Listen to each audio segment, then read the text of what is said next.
عايزين نشوف إذا كان الجو ده سخن ولا بارد.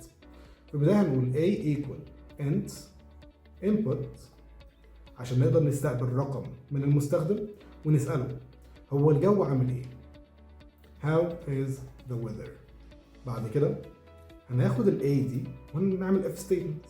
if A أكبر من أو تساوي 20 يبقى print the weather is hot today. ولو هي if A أصغر من 20 print the weather is cold today. هيجي هنا يسألنا how is the weather؟ هكتب هنا هقول مثلا 25 هيقول لي the weather is hot today. وجرب هنا أكتب مثلا 5 هيقول لي the weather is cold today. وبكده نكون اتعلمنا أكتر عن if statement. ولو حابب تتعلم أكتر ابعت لنا عشان تعرف التفاصيل.